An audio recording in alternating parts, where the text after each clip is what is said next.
A long time ago in Bampada, a town where men measured their worth by the weight of their gold, there lived a man named Mr. Sunjuice. He was a man of great wealth, the kind whose name was spoken with both respect and envy. But riches, as sweet as they are, bring troubles of their own. For Mr. Sunjuice had a daughter, and that was where his troubles began. Her name was Renike, and she was as beautiful as the morning sun touching the earth after a night of rain. Many men came seeking her hand in marriage, men dressed in fine robes, men who spoke words coated with honey. But Mr. Sunjuice had seen the ways of the world. He knew how wealth could blind a man's heart. And so, whenever a suitor came knocking, he would tell them, "You will get nothing from me. If you love my daughter, build your own wealth. Prove that your heart is true." At first, they would nod, eager to impress. But as the days passed and they saw the mountain before them, they would turn away, one after the other, like dry leaves carried off by the wind. And with each departure, Renike's heart grew heavier. She tried to hide it. She told herself that love would come another day in another form. But the heart is not like the mind. It does not forget so easily. The last man who had come her way, she had believed in him. She had trusted him. But when the time came, he too had left. Something in her broke that day. Not all at once, but slowly, like the fading of a song until only silence remained. The nights became long and restless. Her thoughts swirled like restless spirits, refusing to let her be. And so, her father took it upon himself to ease her suffering.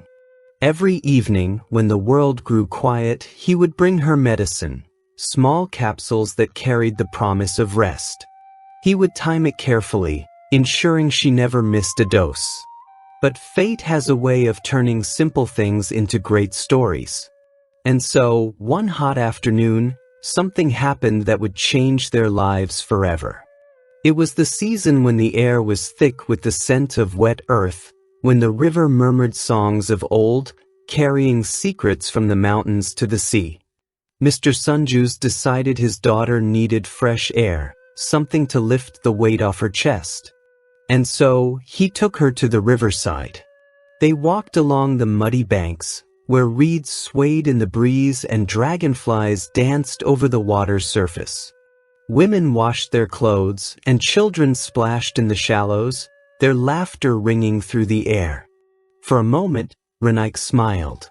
And seeing her like that, her father's heart eased. But he knew her illness was not one that left so easily. So, while she went away, trying to catch the breeze for a while, he reached into his pocket, pulled out the small capsules, and slipped them into her drink. It was something he had done many times before. But this time, someone was watching. Emeka was a young farmer, a man who understood the land like a brother. He had come to the river to wash his hands after a long day in the fields, letting the cool water soothe his aching palms. But peace was not what he found. Instead, he saw an older man slipping something into a young woman's drink. A thought crept into Emeka's mind, a terrible thought.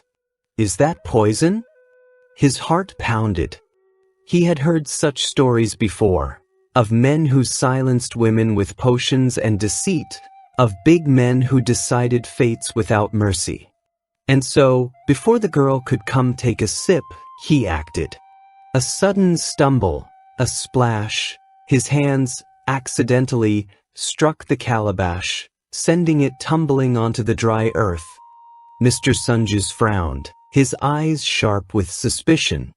"Young man, watch yourself." But Emeka only mumbled an apology, wiping his hands on his tunic. "She is safe," he told himself. That is enough.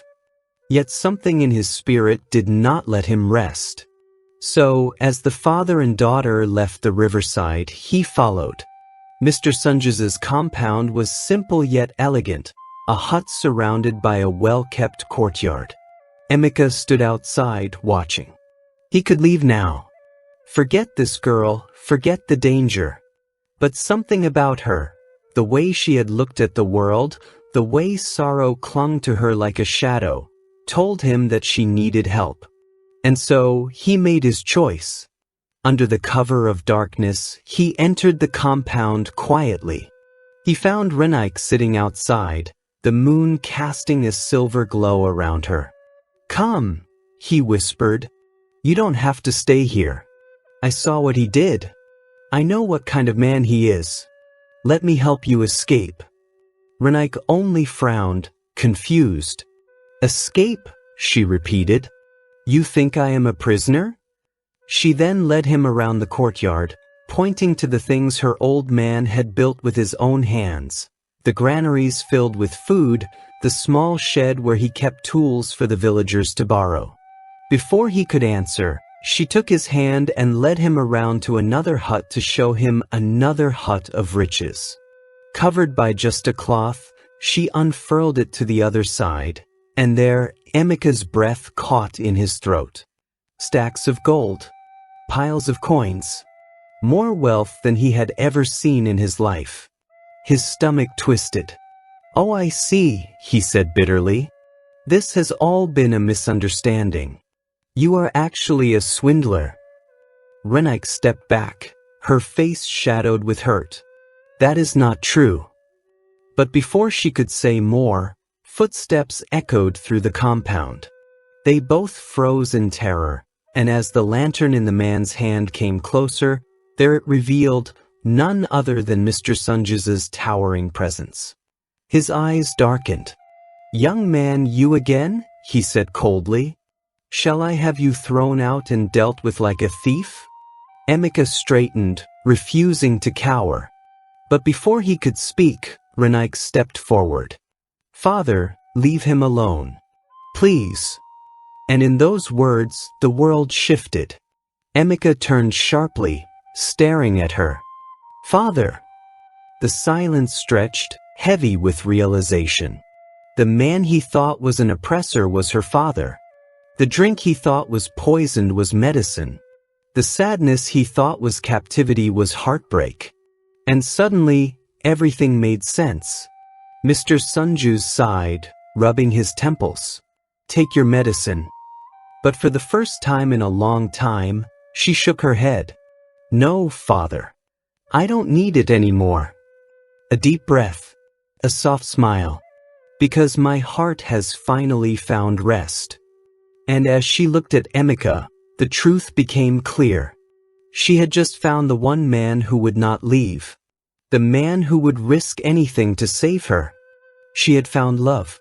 Not the kind that wavered in the face of hardship, not the kind that was blinded by gold. She had found a love that stayed, even when everything else seemed uncertain. And for the first time in a long while, her heart knew peace. And my dear listener, that is how Renaik, after years of heartache and disappointment, finally found the love she had been searching for. It was not through riches, nor through grand gestures, but through a heart that cared, a heart that stayed. Love is not proven by words or empty promises. It is shown in the actions of those who stand by you, even when they have every reason to walk away. So, to those who seek love, remember, do not chase gold and call it love. Seek a heart that beats with yours, and wealth will follow in ways that money cannot measure. For as the wise ones say, a good name is better than riches, and a heart that stays is worth more than 1,000 gold coins.